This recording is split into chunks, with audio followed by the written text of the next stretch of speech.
Is your demanding work lifestyle in need of fire-resistant clothing that can keep up? Well, L4FR clothing should be your go-to for quality, affordability, safety, and style. L4FR was founded by a third-generation oil field worker who is also a veteran. Thus, this company has a deep appreciation for reliability and longevity, all while we provide first-rate customer service. Our durable apparel will serve you well for many years to come, whether you're working on a pipeline, a lineman climbing utility poles, or in any other environment requiring fire-resistant apparel. L4FR has you covered. Our apparel is tough enough to resist hazardous conditions while still providing high comfort and style. L4FR provides clothing options to ensure your safety and comfort, whether you're on the job or not. To view our complete inventory of flame-resistant garments, please visit our online store at l4frclothing.com or give us a call at 817-757-4935. Si habla español. Struggling with mobility, chronic pain, work, or sports injury? At Azalea Orthopedics, our team of highly trained physicians specialize in complete orthopedic care, pain management, sports medicine, physical medicine, and rehabilitation. If you've sustained a bone or joint injury, have mobility or movement problems, struggle with pain, contact Azalea Orthopedics. We're conveniently located across East Texas, serving 18 counties. When visiting your doctor, urgent care, or hospital, you have a choice. Demand Azalea. At Azalea Orthopedics, your health is our priority.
Good evening, everyone, and welcome to the Netison Weekly Wrap-Up Show. It's your boy, Brett Swinney here.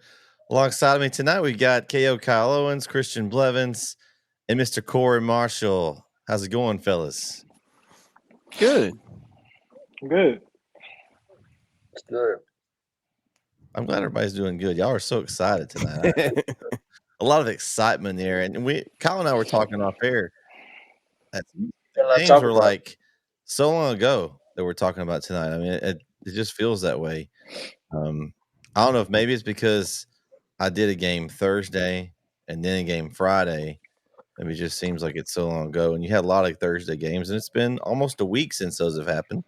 So maybe that's why. But guys, I had 8-2 this week. How'd you guys do? I went 7-3. Not a bad week. Didn't guarantee it. I did guarantee a 10-0, and I didn't deliver that. So I got to improve this week. It's all right. I went 9-1. I dropped one game, 7-3. sadly. 9-1, huh? I haven't yet. You weren't on our leaderboard though, Christian. I wasn't on the leaderboard, huh? Yeah. No, you weren't 9-1. At least you didn't submit your picks that way. Okay, that's dumb. It happens to the best of us. I thought Well, I seen it. mean, we were in NAC, and I had my phone on the app, and I was about to submit them, and I thought I actually did submit them. So We I had don't know we what had happened. 7 people this week with 9-1. That was the best. Corey, you had a pretty good week. What'd you have? 7-3. Solid week. We had Aaron Chitwood, BC Bird, Bobby Oglesby, our man Brandon Ogden, Christopher Nate, Cody Coe, old Chapel Hill buddy of mine, Derek Del Rio, our buddy Derek. All those had 9-1 this week. So shout out to all our 9-1 winners this week. It was a tough one. Nobody went 10 out of 10 this week. That was a tough week. Our man Jason Shivers, guys, is still in the lead at 97 points. Jamar Washington is right behind him at 92. And some guy named Brett 20 sitting in third with 89. I don't know who that guy is. That's solid. That's solid. Where is he? Where's Kyle? He's down here. I 85. threw a Hail Mary and Okay. bailed on the last 2 weeks. You're tied with Jeremy. There's a guy ahead of you now, though. He's from DFW, and he's trying to overtake this whole show. I think this Diggs guy, and he's not going to he can't take over the show. That belongs to Shivers. That's true. If you're paying attention, I'm going 10-0 this week. Oh, okay. Corey, how can people find out? How can people find out how to get 10-0 this week? To see your picks. Well, you need to be watching. First of all, you need to watch the Beast from the East report before this show to know what picks we were doing, know what picks we have. So I'm picking all the games, all the upsets. I'm telling you. Is there 0-10 looks mighty good for you right now. I just want to let you know. That's all right. Eddie says, "Where's Eddie? Eddie's Eddie, you're 86. You're right there. You're at the top. Eddie is full of trap games this week. Man. No trap games this week. It's full of trap games. Well, yeah. All right. Well, let's talk about last week. By district round, there were a lot of East Texas teams playing. I mean, there were games Thursday. Guys, I was at a game Thursday night. Jeremy and I were in Jacksonville, and there was a lot of rain going on. It was everywhere, so I know that probably affected some of the games on Thursday. It didn't affect Garrison. We'll talk about that here in a minute. But first off, we had Jefferson and Pottsboro on Thursday night. That was the first game in our Pick'em Challenge. Jefferson had the lead at some points, but Pottsboro was able to pull it out 34-28. I did have Pottsboro in this one. I thought this game would be close, but man, Jefferson scared me a little bit. I was worried for a while that they were going to. I think Jeremy and I had different picks. We kind of followed this game, and Jefferson was ahead, and then Pottsboro was able to pull it out. I had a feeling when the rain hit, I don't know what the weather was like there, obviously, because I wasn't there, but having a guy like Major McBride to hand the ball to when the weather's not really good for throwing had to be a help for Pottsboro. I mean, if you have a guy like that, if you're going to try to fling the ball around in that rain, it's not easy. So, guys, what do you think about this outcome? I had picked Jefferson, and I thought because of a strong run game that Jefferson and I thought they had a stronger defense than Pottsboro. I knew Major McBride was going to have a game. I mean, he's pretty much unstoppable. He had 271 and 3 touchdowns on Thursday night. So Pottsboro played really well. I watched some of this game when I got back from the game that I was at. I watched a little bit of the fourth quarter, and it was just one of those classic slugfest that, each team gave each other their best shot. And Jefferson had a good season, but Pottsboro's going to be moving on, and they now got a juicy matchup next week. So that should be exciting. Well, I did see some again while we were in Nacogdoches, and Pottsboro I actually did pick Pottsboro to win because really, in all seriousness, my whole week last week was defenses need to step up. I don't care who you are, whether you're first, second, third, or fourth seed. I don't care who you are, but mostly if you were a third seed, you pretty much needed to step up because if you didn't, you were done. But I mean that's pretty much what they did. And Mitchell McMyer, like we all said, running the ball for 271 was really a good thing. So I mean, I wasn't shocked by the win, but I mean, I thought it'd be won by like 3 points by Pottsboro. So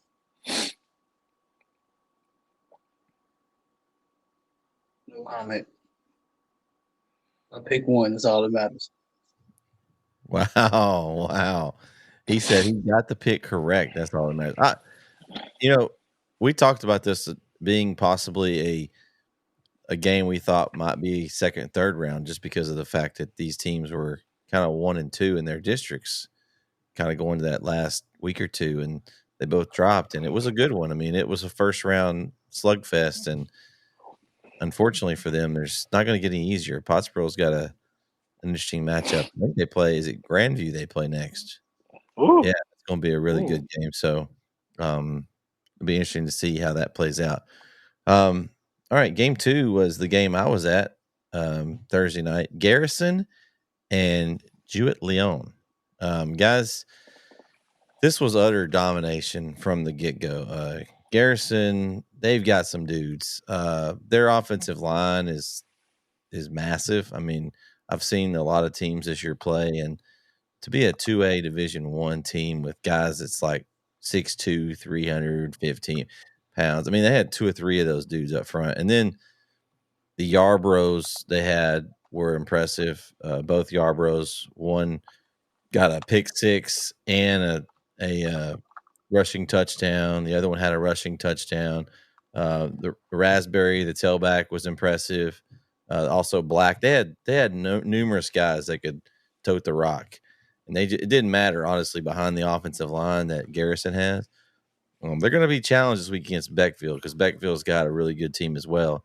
And I'll be at that game. We'll talk about that a little later. But I wasn't really impressed not seeing Garrison. I mean, I knew coming in that they were a good team because anybody that can play within 9 points of Timpson at full strength as they're going to get this year has to be a pretty good team. But man, they were very impressive in person. I mean, the score was 27-0. We were 6 minutes into the game. I expected Garrison to win this game, and I'm impressed with Garrison. We'll know more about Garrison after this week when they play Beckville. I think this was one of those classic, matchups in the first round that's just kind of unmatched. I mean, Leon's not going to beat Garrison on Leon's best day. Like, Garrison's just the better football team, and that's just how it is. So excited to see this Garrison Beckville game this upcoming week, though. It should be a really, really good one. And Aaron said he's going to be there. Who? Aaron Uh-oh. Franks. Oh, yeah. He'll be in Longview for that game. I will be there. Maybe I'll see Aaron. Just so you know, that is in Lobo Stadium, right? That is correct. Yeah. Okay, yeah. So here's the thing with Garrison. I picked them to win 45-7, but I didn't see it, but I didn't know that they were up 27-0 with within 6 minutes of the game starting. That's just that I don't. Leon wasn't. I don't know how good they were, but I mean that was just not. That was not a good way to go out. Listen, I'm not shocked. They do have Beckville, and this is a game that they can lose. Now they're back to reality. Like they could easily lose this game Friday, I think. So, we'll see. It wasn't really shocking to me, but we'll see. It wasn't a shocker. Garrison's been good. They know how to run the football. Like I said, when the weather changes, you got to be able to run the football and control the clock and eliminate turnovers and get stops. And you can run the football. I got the beefy offensive lineman, man. They creating lanes. It's going to be rough to stop them. So that's not a surprise. By the way, before we move on, I did just see a little video of how big.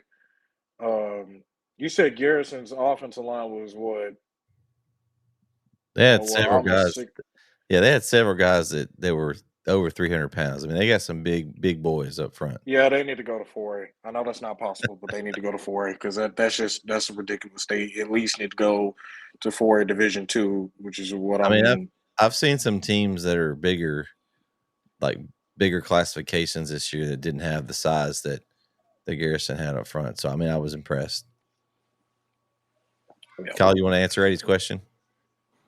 I will be in Athens tomorrow night for the Tenaha Dawson game. That is why I will not be at the Beckville Garrison game. I wish I was at the Beckville Garrison game, but Tenaha Dawson should be a good one too. But yeah, that's why. All right. Next game was game 3, the game we had on NetSN. You can still go back and watch that one if you want to at any time. You see me on the sidelines too. Hey, did you make cameo appearance? Could we see you in your red shirt? I'm sure I stick out like a sore thumb. Did they stop you at the gate? No, very much easier to get into Bobcat Stadium in Hallsville than Bulldog Stadium in Chapel Hill, for sure. Okay. Yes. Listen, I mean, they ain't trapping like we are on Chapel Hill. I mean, we're so tough guarded down there. I mean, it's crazy. I mean, you got to get patted down. We're going to walk in the Bulldog Stadium. Listen, first at the gate, and you know what? I love her, but first you got to get past Ms. Godwin. Oh my God! I mean that's probably rough on anybody to try to get past her. Then you got to get past Ms. Helm at the gate to get into the field. Like that's. Well, good news is Kyle made it in, even wearing those enemy colors. That was what it was. If he'd had some other neutral color, that's what it was. If I had I'm sorry, it's called the red zone. I apologize. If I had a different color shirt I could wear to these games, then I wouldn't have got heckled by Brownsboro fans for the whole game. I wouldn't have got stopped in Chapel Hill. So, I wouldn't be looked at weird when I'm in the center's locker room wearing all red when they're playing Van. Like, I mean, it's a bad look for me too. I know it's awkward, but I'm not. Listen, last year when we went to district title game, when we went to Kilgore and we beat them, we heckled somebody because he was wearing all red and black. He had red and black pants. And we were like, I know that this fool from Kilgore is not in here filming. And then when we walked past him, we realized, it says red zone. Never mind. See? That's what I'm saying. Yeah. Well, next year, if you come back to Bulldog Stadium, just bring your NetSN lanyard as a backup. I will have press passes on top of press passes next time I come to Bulldog Stadium. Just wear black. I will make sure I follow all the credentials. Yeah, I'll zip up my jacket real tight too. I'll follow all the credentials. Listen, if they play Carthage next year at home, which is likely probably not to happen, knowing Carthage, they're probably going to want that in Carthage. I mean, if they play Carthage next year, I think we need literally everybody there, like literally. But like, don't wear red. Just please, God, no, do not wear red. Aaron makes a good point, though. I'll fit right in at a Carthage Bulldog game. So, thank you, Aaron. I appreciate it. Hey, I'm sure I'll be there at some point. Hey, yeah, I'm sure next week, if there's a couple of teams that win this week, that might be where you'll be, Kyle. Very, very good chance. Probably. I hope so. Then I can see Aaron. Yeah, there you go. Yeah. So Kyle, you were there. I picked Gilmer in this game. I just thought they had too much for center. You were there. Give us your thoughts. You were right there in the mix. What did you see from both teams? Athleticism, speed, talent, everything you can hope for in a Texas high school football game. Gilmer, Will Henderson. Will Henderson is a dog. He is good. He is so fast. He was, if I'm correct, I believe he was part of the state championship relay team for Gilmer last year. Like, he is outstanding speed, but it wasn't just him. Like, there was Dervay Smith, a senior, he had 9 carries for 201 yards and 2 touchdowns, while Will Henderson had 206 and 4 touchdowns. Gilmer ran for 510 yards on center Friday night. Same thing that Van Swiss cheese defense. Same thing that Van did to beat center, and that's been the Achilles heel for center all year. And we know that they're explosive offensively. Imani Cross had a good game, and Caden Dixon had 30 carries, and he got into the end zone. Gilmer just had too much. Also, something I saw Friday night, never seen before, a 1-point safety. Oh yeah. So I'll give you an interesting take on this. Okay. So if anybody that don't know, we have a coaches show with Coach Meeks as center's part of our network, that all their stuff, and they do a weekly coaches show. And I got to listen to some of it. So after the refs explained to him, he went over, and it's funny.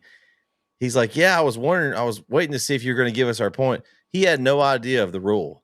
But he went over to the referee when they started explaining it and was like, "Yeah, I was going to ask you about it." He acted like that. He played right along with it to get the point, but he didn't even know that rule. I didn't either. It was so weird. Safety. So you can go back and watch it on the NetSN broadcast. Go on YouTube and watch it. I don't remember exactly when it was early. It was first quarter, I believe. But either way, center had just scored. So yeah, it was first quarter. Center had just scored. Went to kick the extra point. Gilmer blocked it. Cool.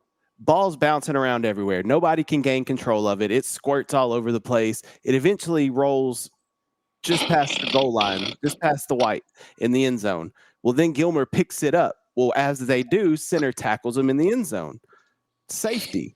But since it was an extra point and not a 2-point conversion, it's 1-point safety, not a 2-point safety. So, in all that to essence, the PAT was good. PAT was good. Listen, Exactly. I'm not going back to watching the game because I pretty much got. I watched it on Saturday, and I got to tell you. So before the day before the game, I said that center would probably beat Gilmer 35-28. But if it would be a blowout, it would be probably, if it wasn't that close, it would probably be 42-28 or 21 or whatever. So I got heckled by a whole bunch of Gilmer fans on Instagram that I follow. And after the game was over, I really didn't look at my phone that much, after we got done with the Chapel LCM game. But after the game was over, I had my phone on Do Not Disturb. When I got home, I literally see all these messages, all these messages of, "Hey, we beat center. How do you feel, Blevins? Are you all right? You okay over there?" And so I went back and watched. Do you have your apology letter for the Gilmer fans? I'm not apologizing to Gilmer. No, they blew us out 51-27 last year. I'm not doing that. But hey, listen, Chapel Hill, we got them back this year. But anyway, when I went back and I watched the game Saturday, I was just like, that is the last time I'm picking against Gilmer unless they play somebody like Carthage or Chapel Hill or something. I don't know. They're not. If they meet Pleasant Grove, they're not beating them. I'm just gonna go ahead and say it. But anyway, Will Henderson. I mean, he was phenomenal. You have an opportunity. You have an opportunity this week. I'm just giving you a chance. Giving you a chance to change your picks. Wait, who are they playing? Who are they playing? You gonna owe a lot of people. Oh, gee, I'm trying to tell you, Lindell's gonna win that game. No. All right. But let me right now, please. Yeah. All right, let's get on the show. We'll talk about that in a bit. Okay. All right, but I want to host. But yeah, let me explain something about Will Henderson. I mean, he was pretty good. I mean, I saw this guy run for over 200 yards against Chapel Hill, and then I saw him do it against Lindell. So I mean, that's something that, when I look at that, I'm just like, okay, this group, with Gilmer, they've stepped up. This group was 7-3. I really wasn't feeling the playoff vibe, for them after Chapel Hill, beat them 71-53. I was like, maybe they're not as good as we thought they were. But no, they were 7-3, and they got in, and they are rolling. They rolled past center, and I think that who are they playing? Who are they playing this week on Friday? Sunnyvale. Oh, they should win that game. They should win that game. So you got a chance to see a possible Van Gilmer next round game if both teams win. Again, a rematch from a couple of years ago. I do think before we go to the next game, I do think that just by looking at it, I think Van has a tougher opponent. Just by looking at it, I think Aubrey's a really good team. Yeah. I think Gilmer has an easier game, to me, in my opinion, than Van. Where's that Van Aubrey game when we played that? Royce City. Where's the Van Aubrey game? Royce City. There you go. Right near Dallas. But yeah, Aaron says Gilmer Van would be. I think it really would be a good game. I do think. Yeah. I mean, I've got I've seen both teams play against Chapel Hill this year, and they both lost by pretty similar margins. I mean, around the same time of the season. So I feel like that would be a really good game. Van's defense is really good. We've talked about that. Do they have the speed to keep up with those guys like Henry? Could be a good discussion for next week. Just kind of tease in. We could see that. I'd love to see it in person, honestly. But yeah, it could be. There's a couple of possible matchups that we kind of forecast in the future, but they got to get past this week. And one other thing I want to say about Gilmer is we talked a lot about their defense early on, and how obviously we saw it in week 1, giving up 71 to Chapel Hill. But they struggled defensively early on in the season.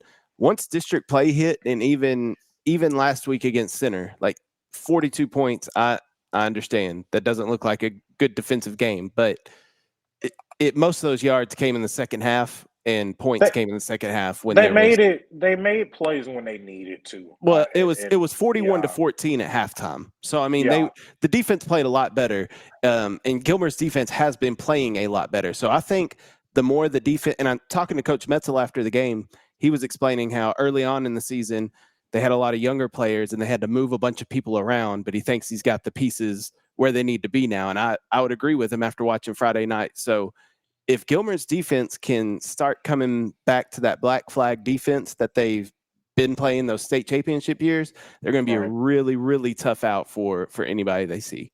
Kyle, let me ask you a question. What about Gilmer and Aubrey? What do you think that matchup would look like? We could talk about that next week when it happens. Got to get there first. That's if it happens. I'm just saying. They're playing Van. So let's go to game 4. LCM Chapel Hill. Chapel Hill's all over that one, 35-7. Christian, you were there. Tell us what you saw.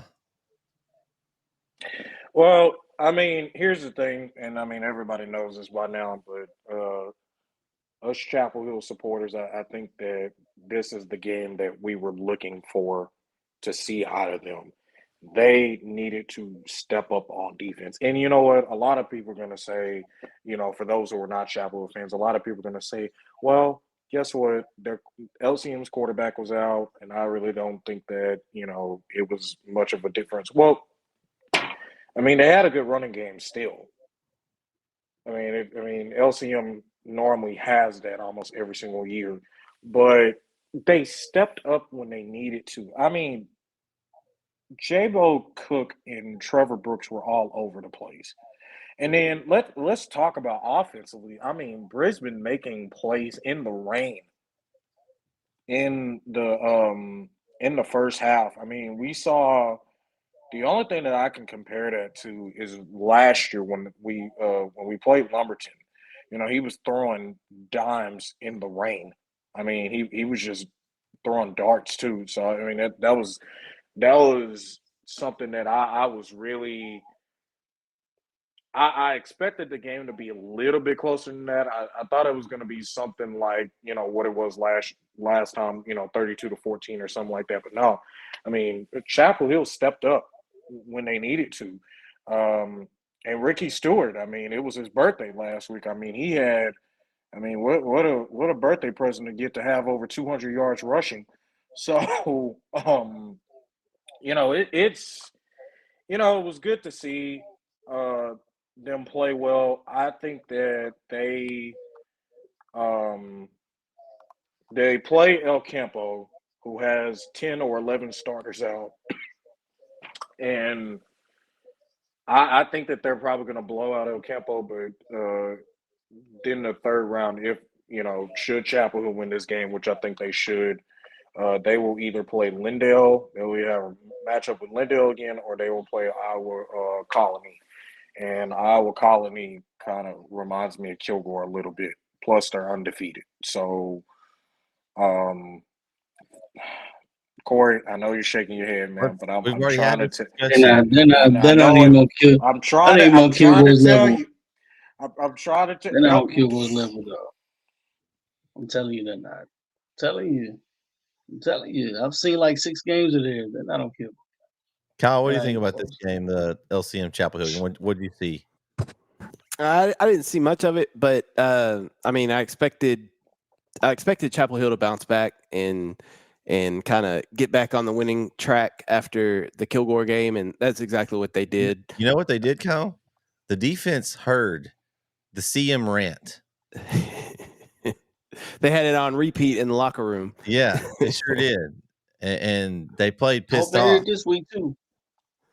Well, I'm 6 games in a row, right? You needed to see it 6 games in a row. So yep. They look good. They looked how they should have against Little Cypress. There'll be a tougher test this week against El Campo. We'll see how they look this week, but I expect them to win this week, and really, I don't think it'll be too terribly close.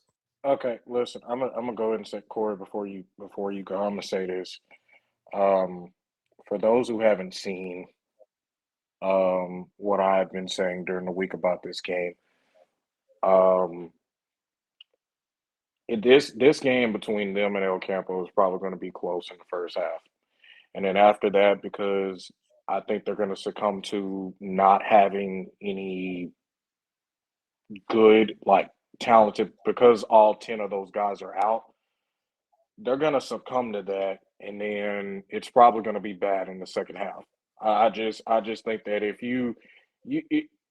Ricky Stewart is probably going to have one heck of a game.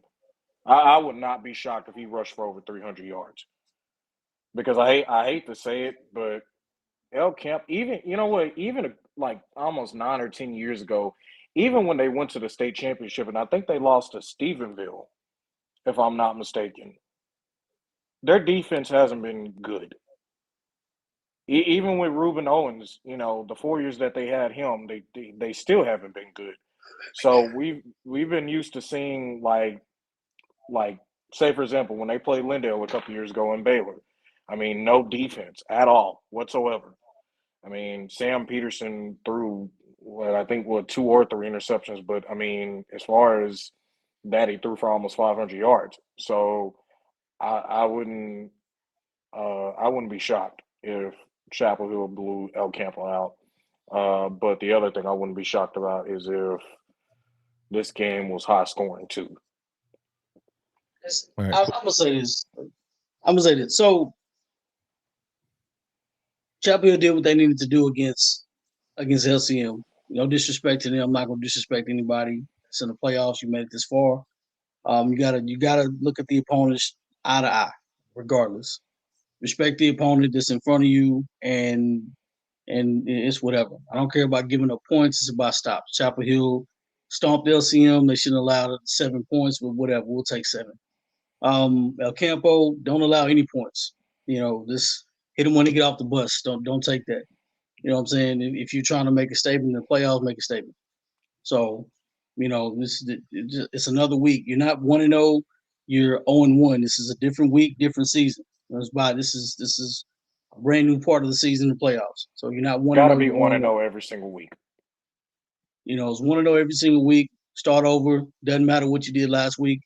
Get better this week. That's the mindset that they have to take at this point. And it bodes well for them to be underdogs. I mean, you were number one for what, 4 or 5 weeks, and then all of a sudden you got third place in district. That's cool.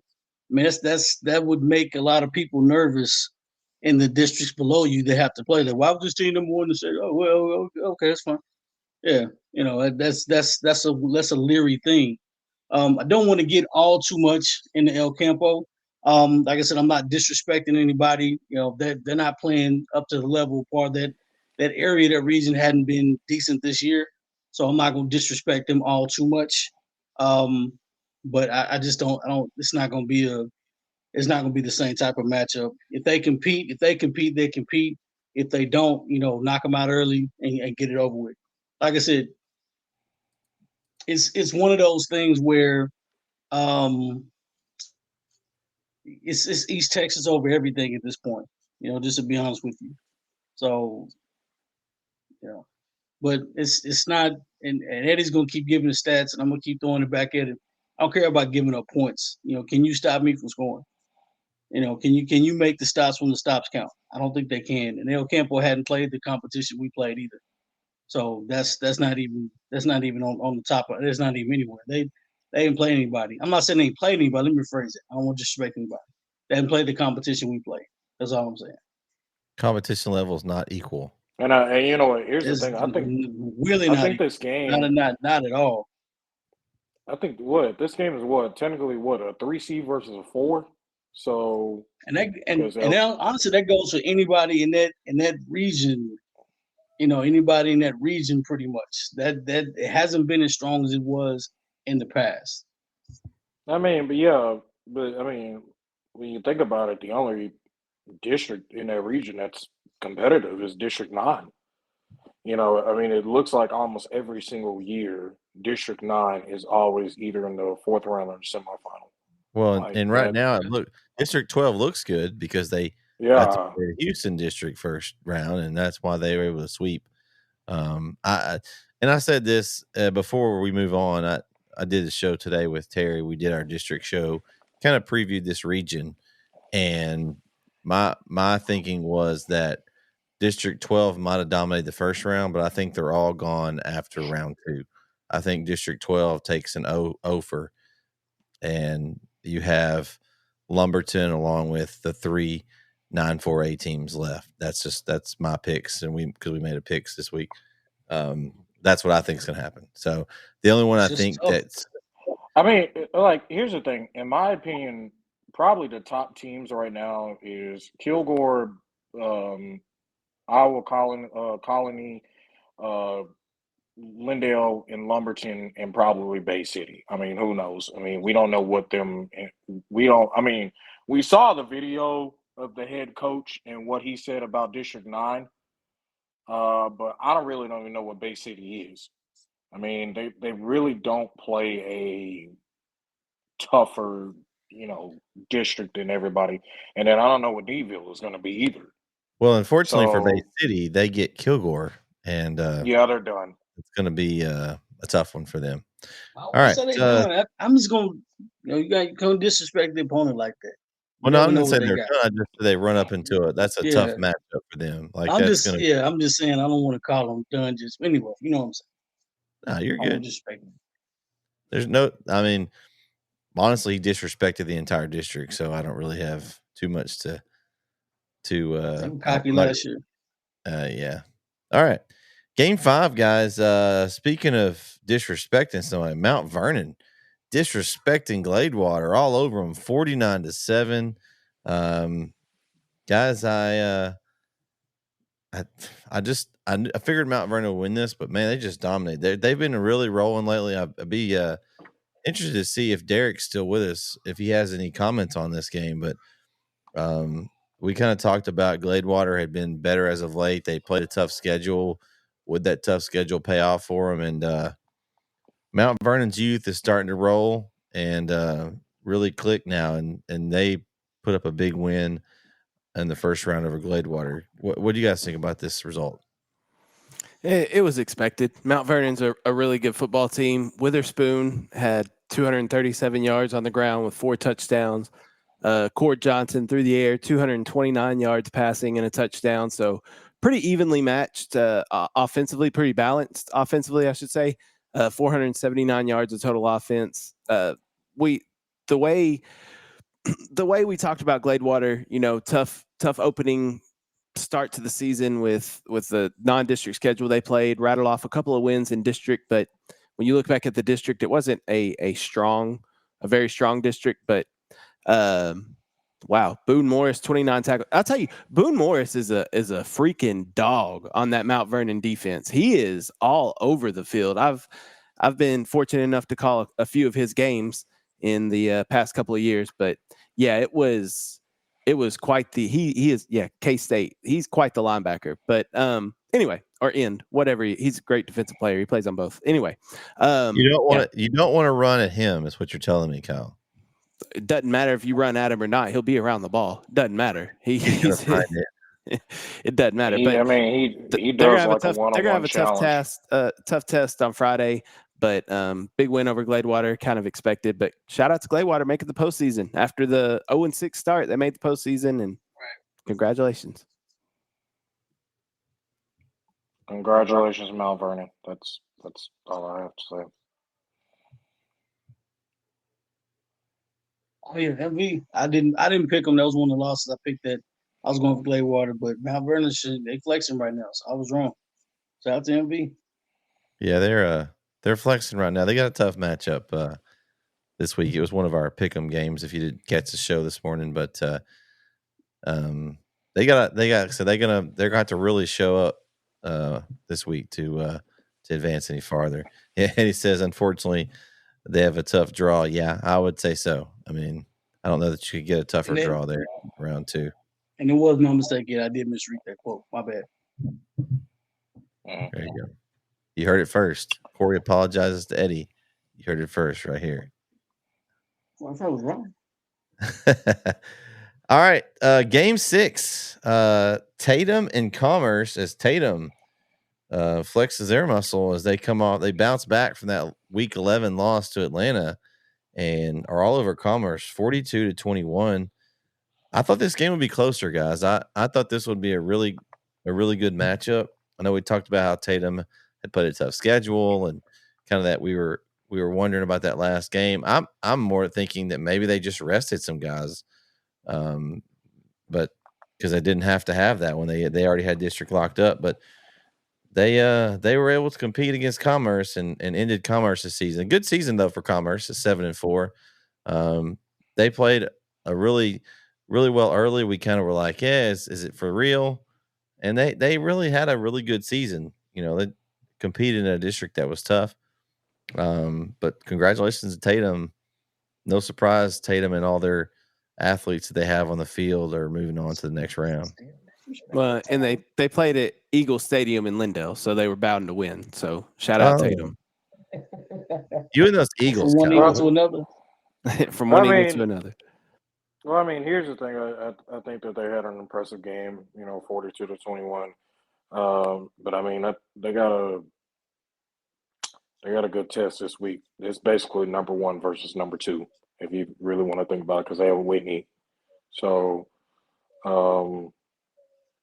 don't know how that game is going to go, but we'll see. But shout out to Tatum. You can't disrespect the Tatum Eagles anytime, anywhere. Don't do it. You can't do it. They're like Michigan State in the NCAA tournament. I don't care what their record is. I don't care who they played. I don't care how many times they get beat. Doesn't matter. They get past the first round. Anything can happen for Tatum. That's what it's like. I thought you were about to say Michigan and football. I was like, please don't. Please. Michigan, so the praise. Everybody likes the Wolverines. The sign stealing, everybody's snitching, everybody's mad because that sign stealing. They just got caught. It's legal. Everybody's mad because they're with. The only people that's pissed off is Ohio State because they're mad they got beat last year and they're crying about it. I'm like, well, here's the thing. Well, I mean, here's the thing. Stand mind. Hail to the victors, baby. That's Brook Hill. That's our school over there, Brook Hill's fight song, man. That's why I get to hear that a lot. Got that coach up there crying. I'm like, what is that? Was what? He was emotional. It was a big win. Does Tatum still cares? My God. No, we're not saying they still sign. Every school Eddie. still signs. That's about. I was about to say every school still signs. No. Yeah, if you're watching enough film or tape and you're paying attention, you're still in signs. I promise you. If you don't change your signs, if you don't change your signs, then you're just asking for someone to steal your signs. Like the Astros, I mean, they got caught pretty easily. No, the Astros were cheating. They had a video camera. That's cheating. If you just watching the signs and picking up on it, that's fair game. But using an electronic device, that's cheating. And listen, what they should have done was just recorded the game just like everybody else does. They had a drone flying up in the air, and everybody thought it was from Fox, and it wasn't. That's what I'm saying. The New England Patriots cheated. Oh, here we go. Oh, come on, man. No, New England Patriots cheated. There's no fans whatsoever. It don't matter what Tom Brady could have won no matter what they did. Yeah, so watch this. So watch this, right? And this is gonna make this quick. So who's the coach that just got fired from the Raiders? What was his name? He was a Patriots backup. Josh McDaniel. Everywhere he went, he was accused of cheating, so to speak. He's always a part of some cheating scandal. He can't win if he can't cheat, right? Exactly. So that's why he's got 2 jobs. But Eric Bieniemy can't get. He's not meant to be. Josh McDaniels is not meant to be a head coach. Josh McDaniels sucked everywhere he's went. Josh McDaniels sucked everywhere. He got one victory over New England when he was in Kansas City, and that's it. He doesn't even have a playoff win. I'm sorry. I'm thinking when Tim Tebow threw a 75-yard touchdown to Thomas. But Eric Bieniemy, a 2-time Super Bowl champion. Or is it 2-time or 3-time? I can't remember. 2-time Super Bowl champion. Offensive coordinator. Can't get a head coaching job. Tell me the league ain't messed up. I won't talk about that. Let's keep going. All right. We'll go to game 7 here. Game I was at Friday night in Bullard as Brook Hill season came to an end as Arlington Grace Prep came to town and got the rematch, and they got revenge as they win 37-13, guys. And man, it was a tough night for Brook Hill. We had the quarterback Cam Ryle out with a concussion in the first. I guess he went out at halftime. I think the concussion actually happened in the first half. Didn't they hit him in the chin? I don't even know when the play happened because it was the first half. He played with the concussion. I think they checked him at halftime, and they couldn't read his play. He couldn't read his play thing on his arm, play sheet. Yeah. And the starting tailback Braxton Durrett also out with a concussion, and then their backup tailback Carlos Offrey out concussion as well. So they were down to their 3rd string and 4th string tailback. 4th string back hadn't played really all year on varsity. They were down 10-0 at half. First play of the half because Vince was late. He had a flat tire. He was having a rough Friday. He made it right as we were about to start the second half. He ended up making it. As my man Aaron was our guest commentator, he actually filled in and did a great job. Shout out to my man Aaron Swink. But he first and he was having trouble with his mic. Vince couldn't get his mic to work. We're having a little trouble with it. And the first play out of the box, their star Leahew took off 90-something yards for a touchdown and made it. They missed the extra point, so it was 16-0 right away. But third quarter, the rest of the quarter was all Brook Hill. They had 2 touchdowns in the quarter. My nephew Tyler Vining caught his first varsity touchdown, so that was cool. I got to call that. Made the score 13-16, and just ran out of gas. I mean, they were playing so hard. You had Jonah McCown come in on his last high school game. He had been benched early in the year, had to come out and play. He was slinging the ball around, had a lot of yards, but they just didn't have that second dimension in the run game. They just you have the the third string back is a pretty good back. He's going to be good. Trey Watley, he's going to be a really good back. He's a freshman, but he just doesn't have that. They didn't have the power back that Durrett and Offrey could bring. Had a couple of short yardage situations and just couldn't move, just couldn't push the pile. And so, but Lee Hugh, man, that kid, he's the one that Jeremy talked about that they'd moved from receiver to quarterback.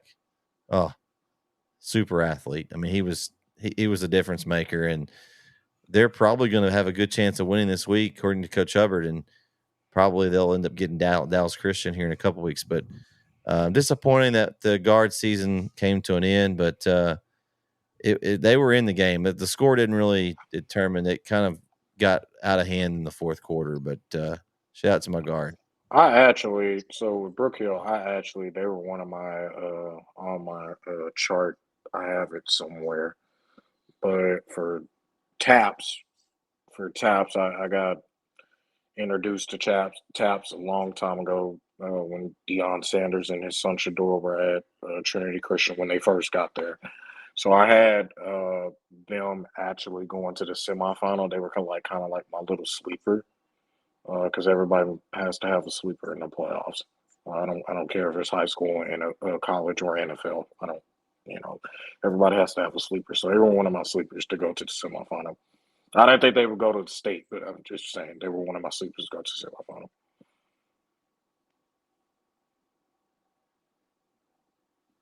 semifinal. I mean, I didn't get to watch the game, but after how you described it, it was good fight by the guard. And for Coach Hubbard, he gets to focus on round ball now, and his Brook Hill guard ladies are off to. I think they're taking it out on the opponents too. Yeah, putting up some high numbers.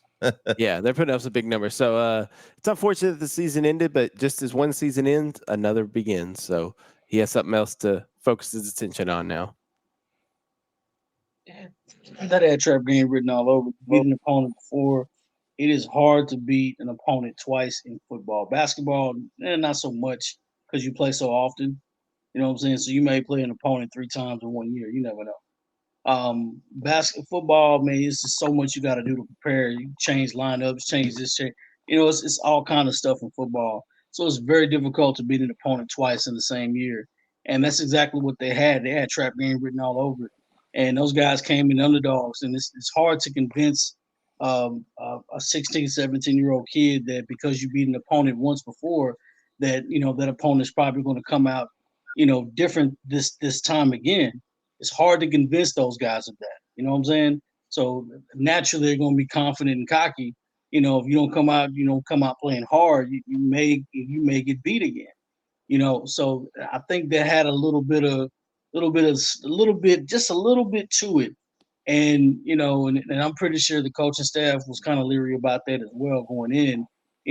All it takes is just a slight bit of comfort, and then boom, there you go, and you lose it, and now you're down by 10 points, and now you're trying to make up from what that ground is. It's like, well, how come we can't beat these guys like we beat them before? That team's not the same. It's like I always say before, it doesn't matter what you've done, in week 1 or week 2. It matters how you've gotten better in week, 13.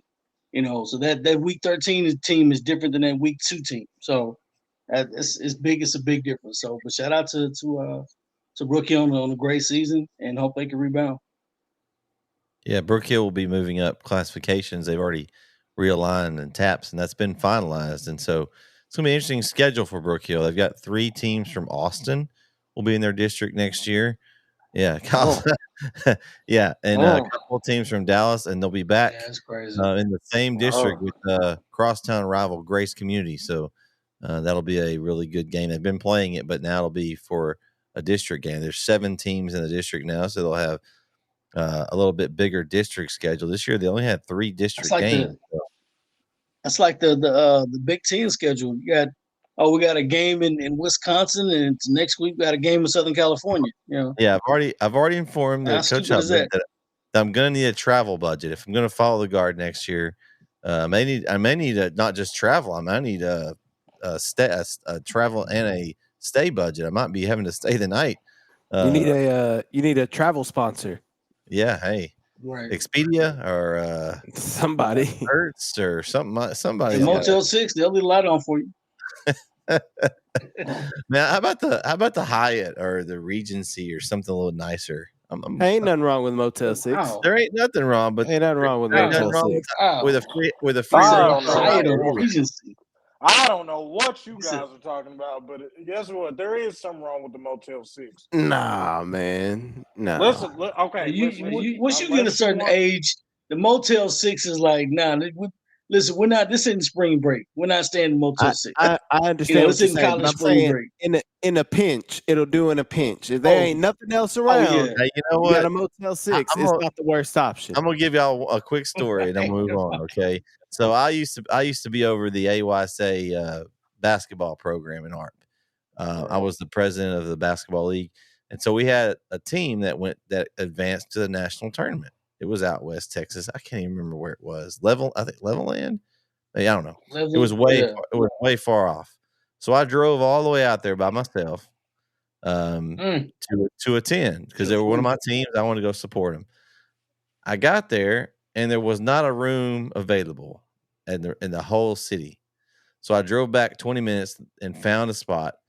It looked like one of those rooms that you see on CSI or NCIS that there's a murder scene or whatever. It's one of those 1 story out the room you just open up that you can maybe rent by the hour for certain activities. But it was I didn't even get under the covers, man. I mean, I literally slept on top. It was like, and I'm not really a germaphobe, but the shower was gross. I probably stunk, but I didn't care. I wasn't getting in that shower, man. I think some kind of fungus or something. So in all essence, it doesn't, sometimes it's worth paying a little extra to not have to worry about that kind of thing. Christian, you'll learn this. It's Motel 6 is okay, but listen, pay an extra $50 in some place I know has been cleaned and it's been disinfected. And listen, I'll go to a small Holiday Inn than going to a freaking Motel 6 because I've already been to a Motel 6 before and it's horrible. Listen, not all of them are built the same, though. It's the Not all location that it's Hotel in. 6 are built the same. Okay, well, here's the thing. It's not.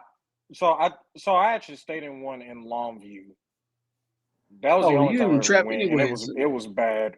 Well, there you go. There you go. Okay, so and then don't stay in La Quinta in Mesquite. By the way, it's La Quintas are all right too. It usually It one in Mesquite. It normally is. There were stains on a lot of places that shouldn't have been stains on stuff. But listen, here's the thing. I'm not gonna. It depends on. It depends on how long you're gonna be staying there. Like if I'm just going for a night, I just need a place to lay my head at night. I'll pop into a Motel 6. Sure, I just need to lay my head down. But if I'm gonna be staying 2 or 3 days, then yeah, we're going Hilton or something. We're going nice. Well, you still got to lay your head on something. It needs to be clean. I will say this: it was bad in college. We went to it was a 2-game conference road trip, and we ended up playing Natchitoches. Not Natchitoches. We went from Natchitoches to Thibodeau, and I don't know if y'all know what Thibodeau is. It's the bottom, right? It's probably close you can get to wherever. So it's like 9:00 at night. We just had a shoot around. Everybody's going back, and we get to the hotel. It's pitch black, whatever. And it's a Howard Johnson, right? Now, mind you, this is what 2006. You know what I'm saying? Everybody's tired. We go into the rooms. We get our keys, go into the rooms, and most of the time, everybody's got flat screen TVs, right? These are still tube TVs. Remote controls that got Velcro on them. You can't, move too much, and the beds are kind of leaning a little bit. And I'm like, what is going on? Like, no, don't get me wrong. Thibodeau's Nickel State. If you don't know what Thibodeau is, it's got Nickel State University. And I'm like, it's pitch black. And I'm like, listen, dude, I got stuff I got to do. So I had to walk from the Howard Johnson to the Walgreens in town. Now, mind you, I'm walking. It's pitch black at night. I get what I needed from the Walgreens, go back. The next day I woke up, right? I did not know I crossed the bayou. And it's like, it's pitch black. I'm like, where are we staying? Like, what town is it? I had the worst experience. Like, from that point on, I'm like, I'm not walking at night. Y'all ever seen the movie Vacation? Absolutely. I saw the original. All right. Well, since we're off, we kind of got off on vacation here. Sorry. Best Westerns aren't bad either. Marriott's are good though. Hey, Marriott's. Hey, the bed bugs though, Kyle. Did you see this one? I saw that. says, Look, yeah, I can attest. I've stayed in many a Motel 6 in my day, and I ain't got no bed bugs from no Motel 6. So I don't know which one you're staying at, Jake. Right. You need to go. You need to go in some more Motel 6s because yeah. No, I don't. See, that's the thing. You can't overdo a Motel 6. It's a necessity. That's by necessity. Like, I have to stay at a Motel 6. If I don't have to, I won't. But I'm just saying there are worse hotels out there in a Motel 6. I know. I've stayed at one. The one I just said. Yeah,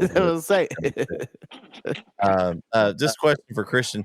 Christian's otherwise occupied. He will be in spring. I don't know who that is. Bump TY5X. We'll talk about that one towards the end of the show where we'll all be. Game 8, guys. Maybe the game of the week. Ty Barsley, 25-yard field goal for the ARP Tigers to get their first playoff win in some time. Kyle, you may have a stat for me. I don't know if you have that kind of information, but I know it's been a while since ARP's made the playoffs. Can't remember the last win, but first win in the playoffs for head coach Wes Minke and the ARP Tigers.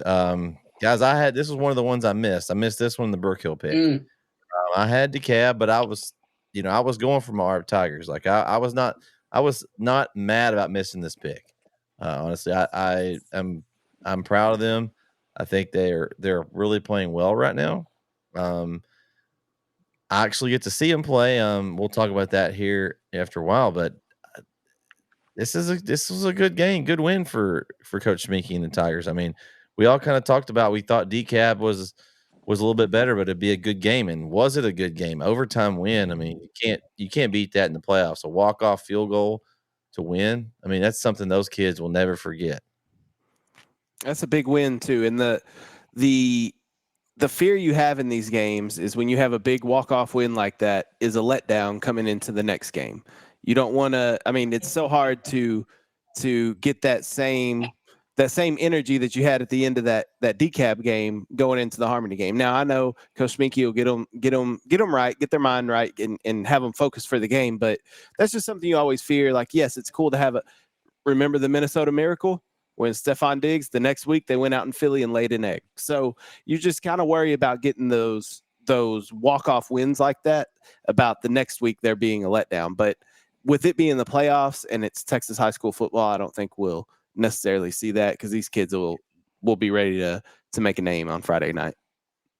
First off, please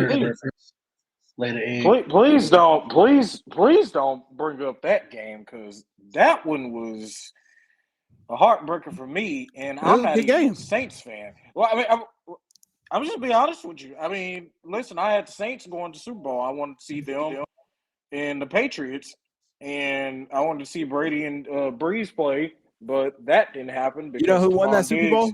You know who that won that Super Bowl? The Eagles. Oh, okay. I couldn't remember. I just wanted to know if anybody else knew. Got you.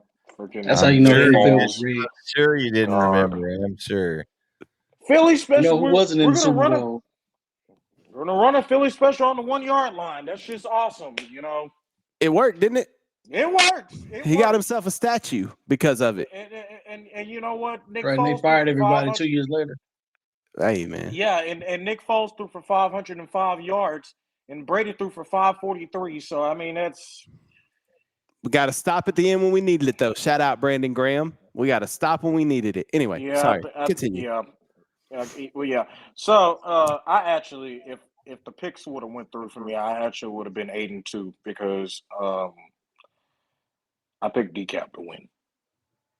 And they didn't. They disappointed me, and now I'm upset and that's kind of where I'm at with it. I just, I didn't even know. I thought that ARP won. Sorry, I thought that Decap won, but I didn't think that that happened. So yeah, congratulations, ARP. ARP, don't go against them Smeek Tigers. Dog. You ain't gotta sound so down Smeek about it, Dog Christian. with the Well, dub, baby. Listen, I love Coach Meek, but you know what? Nope. It's like he lost his cat or something. I don't know what he. Smeek Dog with the dub, baby. You know what it is. He bleed blue and gold. That's what's happening. Smeek Dog with the dub. I'm robbing Smeek Dog this week too. All day, every day. Let's go. Wait a minute, Man, I got to see Art play Grand Saline, and man, they've got some weapons. Zane Bork, we all saw the great play he made against Grand Saline. Frank Smith, the 4-year starter at quarterback. And they've got a combo of running backs. Of course, Smith kind of their mainstay. He carries the ball a lot as well. So, I mean, you look at some of the numbers they've got. They've got a lot of guys carrying the ball. I mean, you've got Bergens has come back from injury. He's missed some games and he's back. He's averaging 6.1 yards a carry. The quarterback Smith's averaging 8.2. Yarbrough 6.2. Reed 6.7. Got a lot of guys averaging a lot of yards per carry. When you averaging that much per carry, the season they're averaging 7 yards a carry on the ground. That's a pretty good stat. I mean, if you're able to produce 7 yards every time you run the ball, that's pretty good. So I think it's gonna be tough though, man. I'm not picking ARP this week. They got Harmony. I'm not doing it. I'm not doing it. I'm sorry, Coach Meek. I'm not doing it.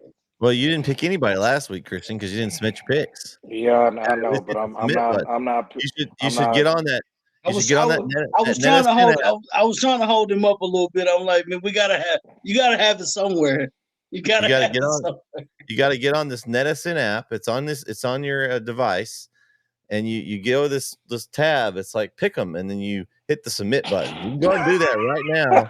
So we don't have to hear you cry next week. Oh, I would have went 10-0, but I didn't submit my picks. Oh no! Do the opposite of Herm Edwards. Press send. Don't you press playing send. to win the game. Yeah, his favorite line is "Don't press send." No, press send.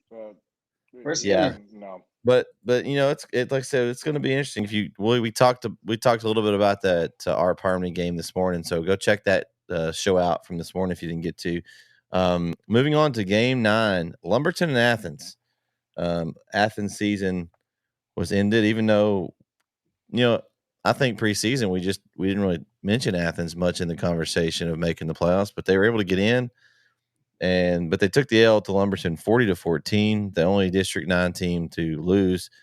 But they lost to a good Lumberton team, a team that's got their quarterback back and healthy. They played kind of, I guess, a little sluggish early without him. But he's back now, and Lumberton seems to be rolling, and they're going to have a tough contest against Needville in this round 2. It's going to be an interesting matchup there. I think Lumberton will win, but should be a pretty good game. I'm not surprised by this. I thought Athens would stay with them for a little bit. I thought the only way Athens could win this game is if Lumberton made mistakes and kind of let them stay in it. I think that didn't happen. So Lumberton takes it 40-14. Guys, what do you think about this? Expected it. I think, Athens got into the playoffs, and congratulations to them, but they were so up and down all season long. Just not really consistent. And so when you play a good team like Lumberton, it's whether it's hit or miss. And unfortunately for Athens, it came up as a miss last week. Well, I'm gonna be honest with you. They weren't in the game at all. I mean, when I looked at the score, it was 27-7. So they just I don't know. At some point, and I'm going to be honest with you, and this is no disrespect to Athens, but they're going to have to fix their passing game, because we saw from them exactly what we saw when they played Chapel Hill. They would literally go for it in their own territory. And I think at one point when they were playing Lumberton, I think at one point they went for it on the 10-yard line in their territory. So you can laugh. You can laugh. You go ahead and do it. What I tell y'all about being disrespectful? I'm just saying, like, I don't know how do you even do that? I mean, that's not even. You have to fix your passing game. You got to tell your receivers, hey, if we're gonna run like 10-yard out routes, run them deep.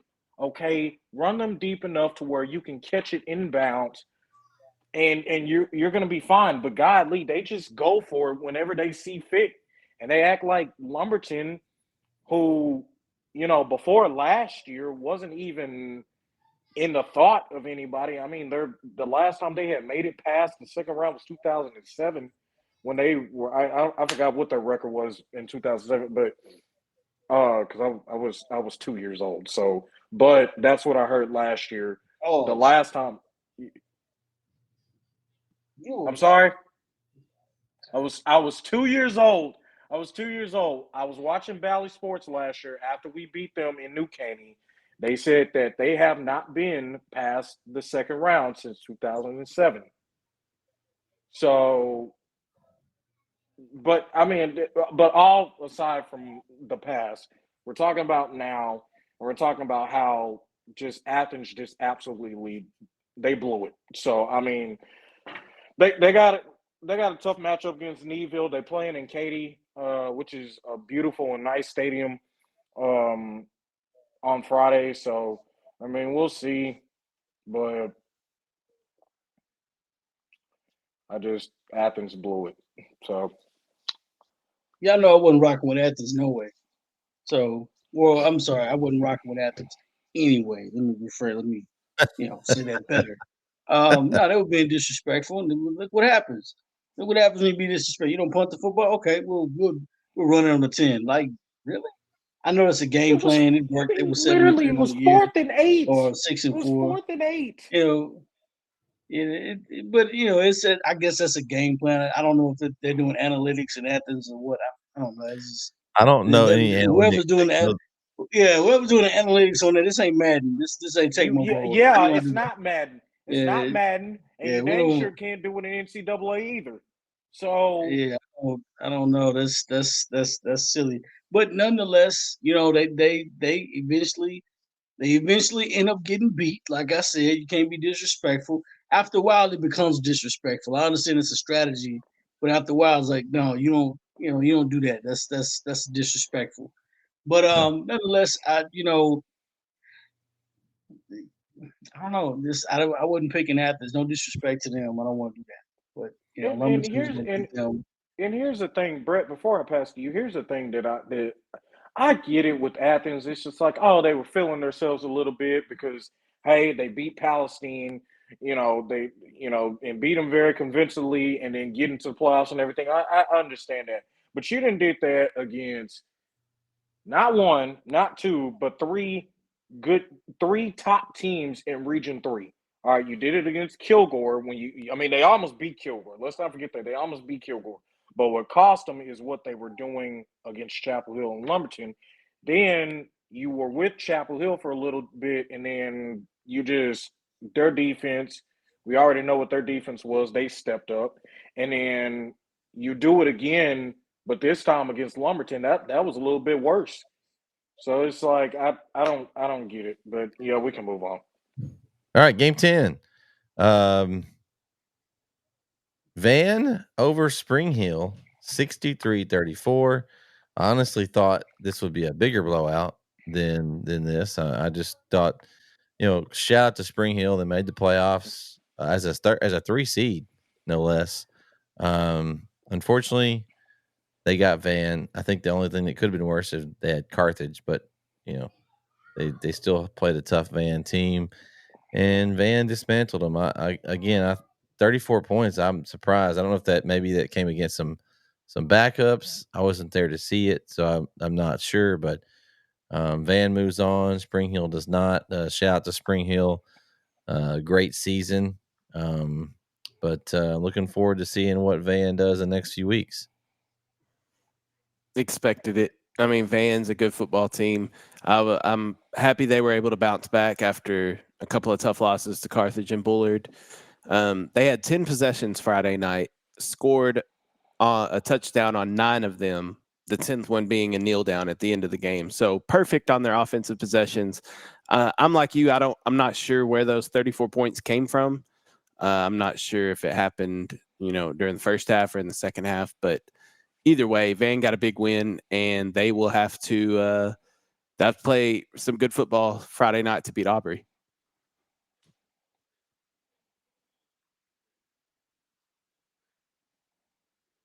I mean, for Van, I mean, this wasn't really a shocker. So, I mean, it was a good bounce back after those tough losses that they had in district. But I mean, it was a good win.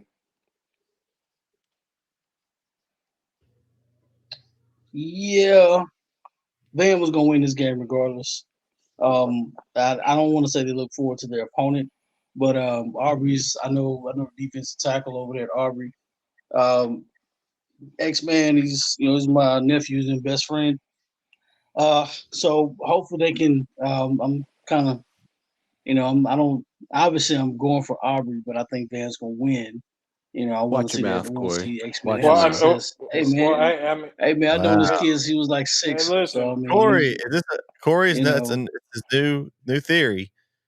Do not go I against mean, someone that he knows a person on that team. He will not go against And them, I want to see them. I want to see them have well, hey, success. I want to see even them if have it's against any success. Texas team. I mean, well, hey, look, the other What's thing wrong is with that, man? Aubrey does have a good defense, and they are a 1 seed.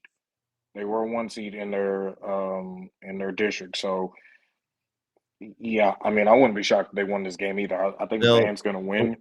the 1 seed doesn't necessarily matter. Look at the 1 seed in Van's district. Van probably would have been a 1 seed if they were in Aubrey's district too. I mean, is anybody going to be a 1 seed They're if you're in just the district with Carthage? I mean, no, maybe unless you're PG. Kilgore. Maybe Yeah, PG, and that's still debatable. We'll see that maybe next week. Since that's the end of the pick'em, guys, I'm going to kind of go through, since it's playoffs, there are no polls. Let's just go down through this list of games and just kind of go over the results, some of them, and we can discuss some of them. Some of them don't need much, discussing. We got Carthage wins 42-0. I mean, none of us are surprised about that. Beckville 41-0 over Alba Golden. Alba Golden, another solid start to the year, played really hard, but then they just got in the district schedule and playoffs, and just, still a winning record for them. So shout out to them. Lindale 49-28 over Vider. I don't think anybody's surprised by that. I mean, Vider put up a good fight, but Lindale's going to give up points. Their defense is not ever going to be, stellar knockout, putting up zeros, but their offense is good enough to score with most people.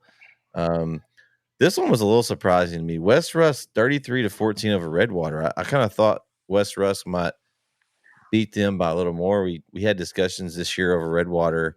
I know Jeremy wasn't impressed with them early, so I was surprised that West Rusk didn't win by more. I mean, they got the win, so Cooper 61-0 over Frankston. Cooper continues to roll.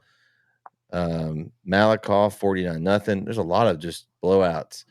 Winsboro 30-14. Atlanta stayed with Winsboro.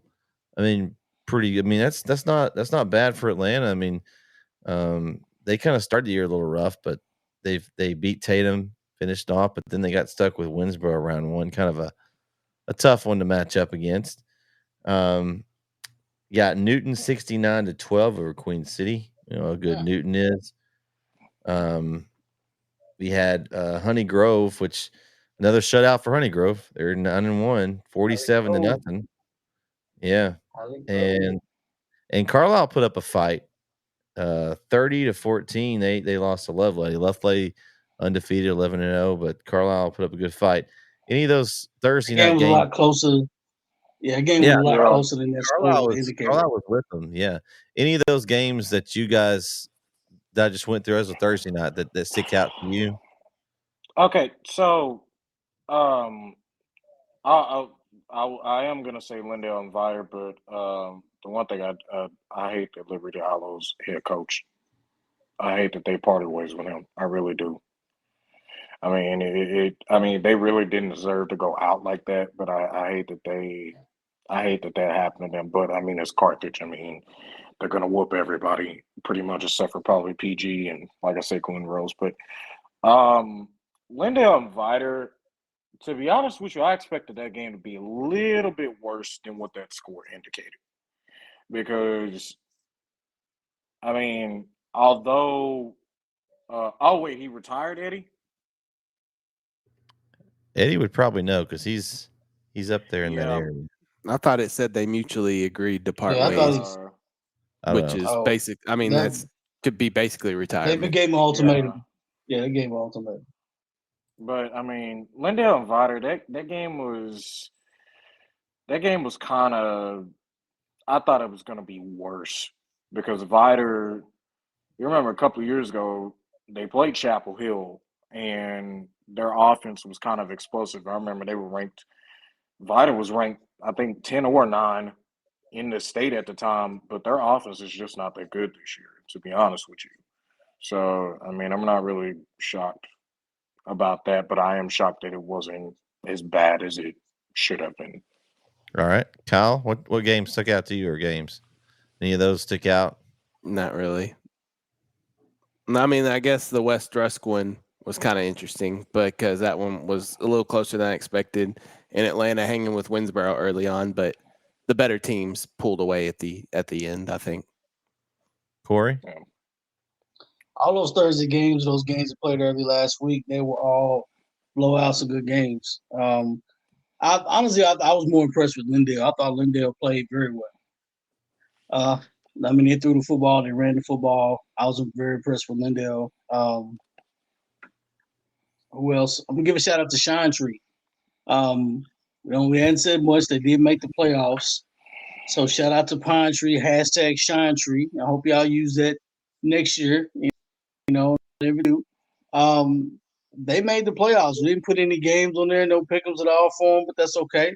The disrespect was not televised, but it's okay. I'm proud of you guys. I was rocking with y'all all year long. I just didn't know what Pine Tree team was gonna show up. But you made it, you gutted it out, you got it through. I picked. Was it really all year long though, Corey? Because I think you were up and down. I was rocking with them all year long, man. I was like, I was hoping for success. Well, I was really hoping for success. Nobody else was checking for him. Nobody else. I need to go back and listen because I think you were on the whole little roller coaster with us. He was. But I didn't disrespect him. I just didn't know what Pine Tree team was going to show up. So you picked them every week. I wasn't criticizing them. I wasn't criticizing them. I just didn't know what Pine Tree team was going to show up. But I did say early. What did I say? I said I think Pine Tree can make the playoffs. And what did you say, Brett? What did you say? Did you agree with no? You said if Pine Tree makes the playoff, you would do what? You would do what? What? You would apologize. You say, you know what? I'll apologize. He did say that. He did say that, Kyle. He said they lost me a lot of games.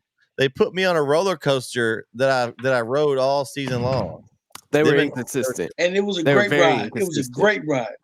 It was very inconsistent. It was a great ride, but you know what? It was a not good ride for my pick'ems. My pick'ems did not do well on this roller coaster, Corey. Nobody picked Shine Tree to beat Texas High in the last game of the season, but you know what they did? I didn't even pick them. I was like, they better not beat Texas, and they beat Texas. You didn't disrespect them. You didn't pick them, Corey. How are you going to get on me when you didn't even?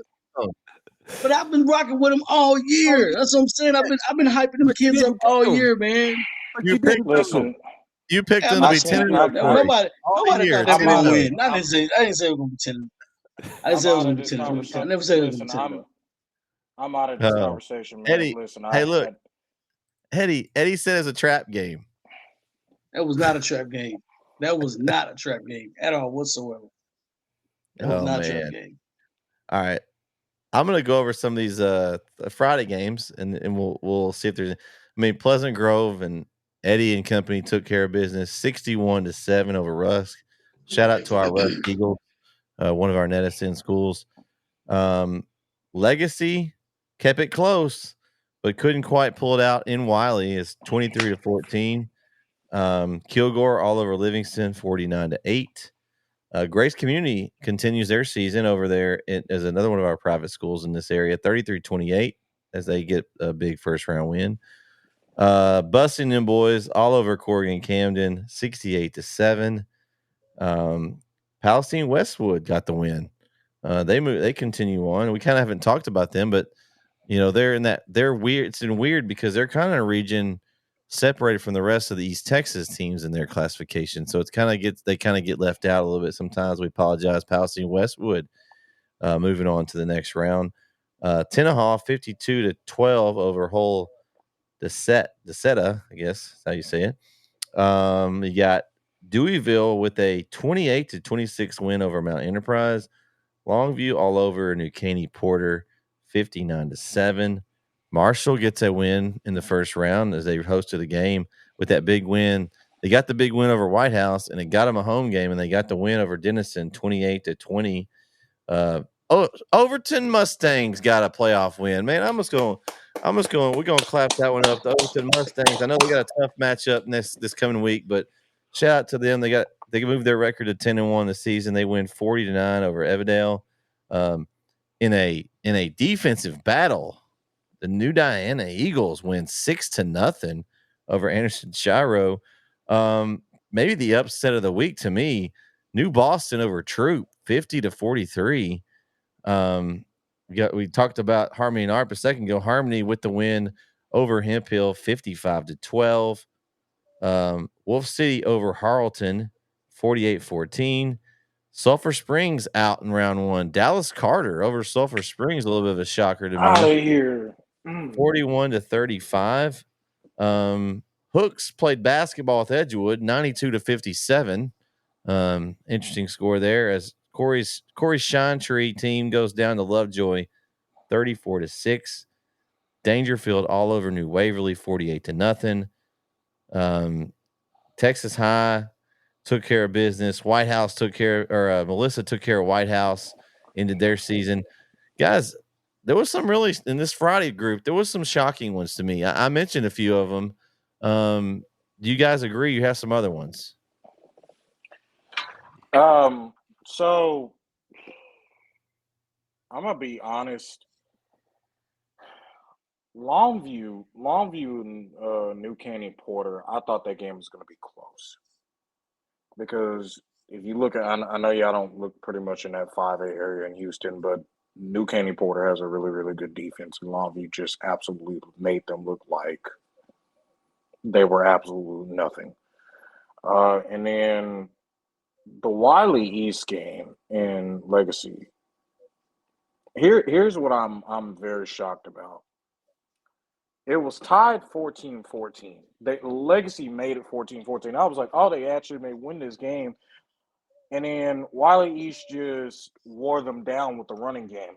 Now, I will say this about Legacy, and for anybody who's from Legacy that's watching, I didn't want to say this, but I was actually kind of hoping that y'all would lose, because if y'all did win, y'all probably would have met the angry DeSoto Eagles. And that just wouldn't have been fun I said DeSoto was going to repeat after they beat Duncanville. And I said probably the only team that would beat them was Katy. So, but I don't even think Katy could beat DeSoto. So they were going out anyway this week had they won. All right, Kyle, what you think? Shout out to Overton, man. Shout out to Overton. They got a big win. I'm happy to see them get the dub. Yeah, there were some good games on Friday night. A lot better than the Thursday night games, I think. But I think this by district round, it's it's hit or miss. You'll get some good games, you'll get some games that are just absolute snooze fests. I think we saw a lot more of those than the close ones, but there were some good games this week. But this upcoming week with the area round, the cream's starting to rise to the top here, and so we're going to start seeing some better games. So I'm really excited for this upcoming week. Corey? Yeah, Overtown. Yeah, Overtown for sure. Were y'all shocked with the Troop one as I was? Yeah.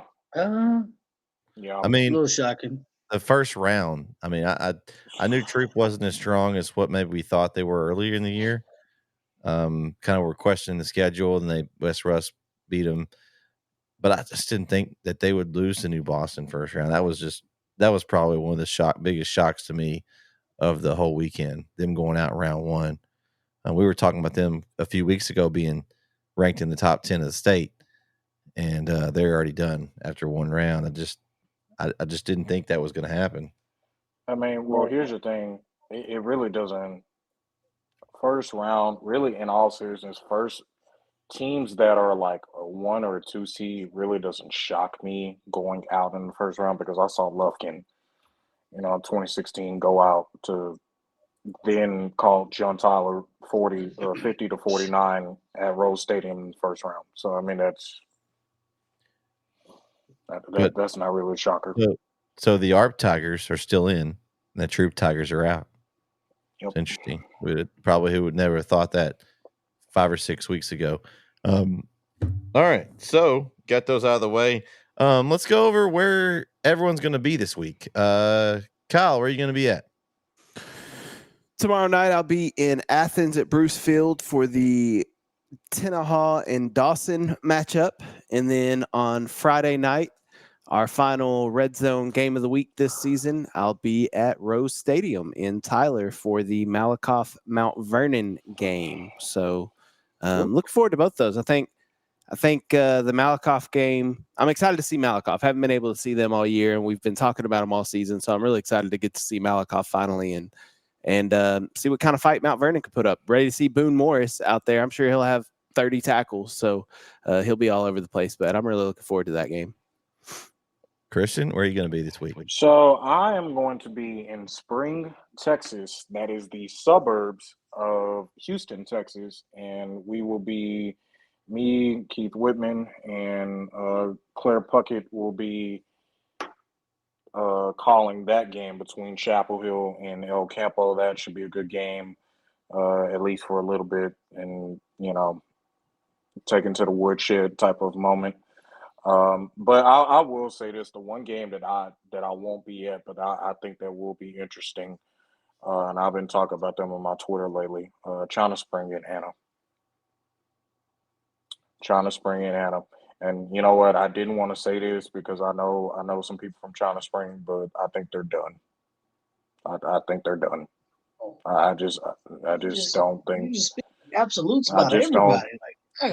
They're done. Well, no, they're done. Yeah, they're not going to win because they're not. Listen, the winner. We get some Christian memes. You're done. Well, I mean, you're done. You better listen. That folder you have, you better crack the knuckles. You got a lot of apologies to write. Start with me. I want one Saturday. Okay. You better believe I want one. So here's the thing. So right now, I don't see them going to the fourth round, and if they do, they'll have to meet Stephenville. So, and plus they got whooped by Stephenville early this year. So yeah, they're not. I don't see them winning this game Friday, and they're not favored either. I think Eddie told me that earlier this week. They are not favored at all. So Eddie's got the stats. He is the stat guy. So he'll have a stat for you. Corey, what you gonna be doing? What you got some? Are you gonna be hanging at the house trying to pick some games to watch? You gonna go out to one? What you got going Friday? I'm a hang out. I mean, we got round ball season coming up, so we're cracking our knuckles and getting my voice ready. Me, all that good stuff, and we got round ball coming up, and so as as the teams lose, it gets closer and closer to basketball season. So y'all want to hear this nice, soft, nice, whatever type of voice, whatever I got. Hey, basketball season's coming up, man. We got some good stuff. Got basketball tournaments to cover. You know Man, what I'm you're saying? man, I'm ready for you're it, man. stealing. Ready I had for it down to talk about, and you're stealing my thunder, Corey. Gosh, I didn't Well, take hopefully, anything, man. The it's okay. weather's still misty outside. You know what I'm saying? It's okay. It's okay. I'm just Still a giving you a little hard time. sprinkle, little I do. sprinkle. I do have Sprinkle. some more to talk about that here in just a minute. Where I will be Thursday night. It will be me, Vincent Johnson, as Vince has the night off tonight, and our man Spence is going to join us in the booth, the 3-man booth, to call Beckville and Garrison, one of the best games around in this area, I think, honestly, of any of the games, as far as just two teams that are really good. Should be a really good one over there at Lobo Stadium. First time to call a game at Lobo Stadium. So I'm excited. And then Friday night, I'll be with Jeremy Hubbard will be joining me in the booth, and we'll be calling the ARP Harmony game. As Kyle is showed by your shirt there. There you go, ARP Harmony. And so I think that's going to be another good one. I think Harmony has the advantage. I think if they play well, they'll win. But man, them ARP Tigers, they don't quit. So it's going to be a good one, I think, as well. That'll be in Hallsville. That's where I'll Gotta be. say it with the hard R. Harmony. Harmony. Harmony. And so, Your cousin from Boston. Talking about that, I want from Boston, to kind of give everybody an idea of where what games we've got going on. So we're doing a lot of games. There won't be any football games on NetSN this week. They'll all be on NFHS. We'll have our NFHS broadcast will be on the Beckville Garrison game on Thursday. Also the ARP Harmony game. We also have the Timpson Wolf City game. Our friends from down south and center, our center crew, one of their crews is going to be there. And they're also going to be over in Bullard for the Cooper Shelbyville game. So those will be all our broadcasts. And of course, Christian mentioned the Texan Live NFHS broadcast of the Chapel Hill game. So we'll have 5 total games produced by NetSN over the weekend. So make sure you go check those out. I'll be sharing those out on social media. And as Corey mentioned, NetSN games coming up. We've got hoops starting next week. I've got a few games on tap next week. We haven't put them on the YouTube channel, just trying to make we're getting them confirmed. But basketball season is coming. We've got, he mentioned, I'm already starting to get the Brook Hill tournament lined out, where the Brook Hill Invitational will be fully covered by NetSN. We'll be over there all day, Thursday, Friday, and Saturday for some good hoops, boys and girls.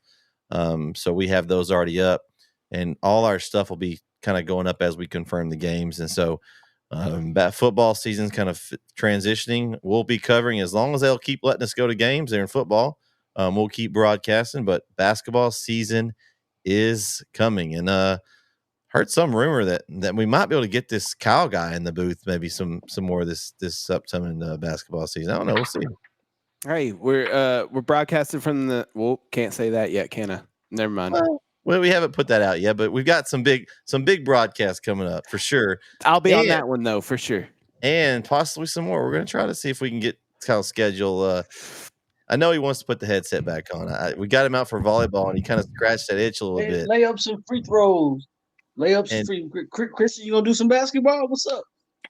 I hope so. I hopefully I don't have to experience what I saw last year when Chapel played Bullard, and over the back foul that shouldn't even been called. And that, yeah, you were there. Both of y'all were there.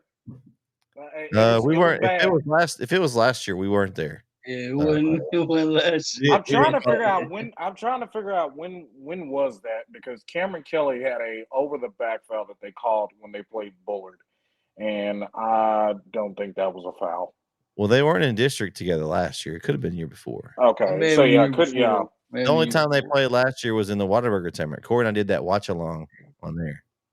So, but yeah, lots of things coming up on the network, guys. Thanks everybody for tuning in. I mean, I'm excited about this weekend of football. I mean, there's just so many good games. And then the intriguing part is just the matchups that could be the following week. I mean, there's just so many good games that are coming up. And we'll have to just wait and see how the matchups fall. But Eddie says NFHS so is many a choices. I don't know if I have any time. Look, NFHS is a rip. Honestly, Eddie, it's not bad. You know, it's $12 a month. You pay one time for $12, and you can watch any of the games that are on there. So I understand that you want to that you want them free, and we like them to be free, but it costs $500 to buy a game. So Eddie, if you want to fork out some money to us, we would love to do a game on NetSN. You just tell us what game you want, you sponsor it, we'll try to get it. So just let us know. It's down more. Well, sometimes it's NFHS and sometimes it's the people doing it. We try to ours is as good as we can do. We try to get out there quality broadcasts, and so I mean, here we go. But yeah, can't help some of that. I will say that I was a big I thought NFHS was a big negative when I then started doing games with NFHS, I realized just what Brett said. A lot of the times it's not on NFHS's end. A lot of the times it's on the people that are streaming the game. Mhm. So yes, I understand the frustration with NFHS. I totally get it. But Texan Live will have those same problems because if you notice, a lot of Texan Live feeds are NFHS feeds. It'll have it at the very bottom and the bottom left. So they get a lot of the same feeds. So it's not always on NFHS. Now, I'm not saying NFHS is perfect. Nothing's perfect. We have tech issues. It's technology in general. So, but for me personally, just experiencing it, because we broadcasted a game, or we didn't do it, but I know there was a different broadcast crew for the regional tournament in Prosper, and on Friday it worked well for one game, and then it didn't work well for the next game, and then the next day same thing happened. So like it's not always NFHS's problem. Sometimes it's whoever's streaming the game's problem. So that's all I want to just clarify that. It's not always on NFHS. And there's no perfect broadcast team, Eddie. I know you guys Texas Arcana Game Day, they do a good job, but I mean, sometimes you just can't help it. I know they had an issue this year where they went to a stadium and they couldn't do a broadcast. Sometimes that happens. It just does. So we love to do games, and so we're going to provide all the best coverage that we can. I just want everyone to know that it's out there. If you don't, you can watch it if you choose to watch it. I think it's a good deal, honestly. $12, you can watch any game you want that's out there. There's a lot of them.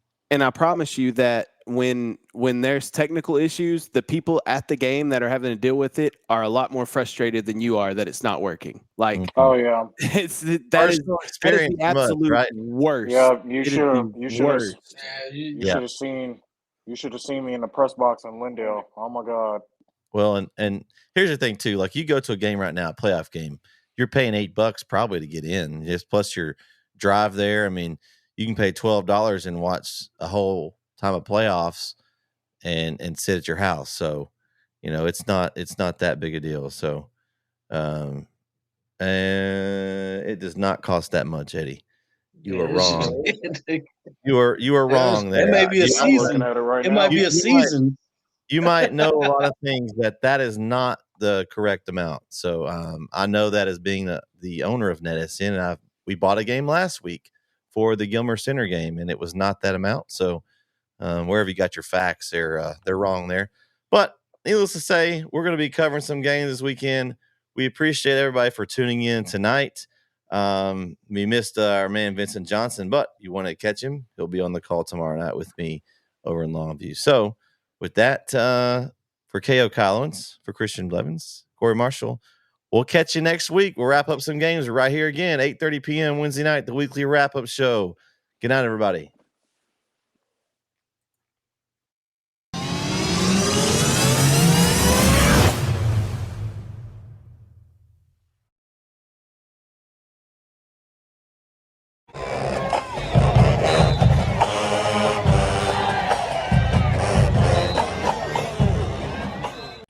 Is your demanding work lifestyle in need of fire-resistant clothing that can keep up? Well, L4FR clothing should be your go-to for quality, affordability, safety, and style.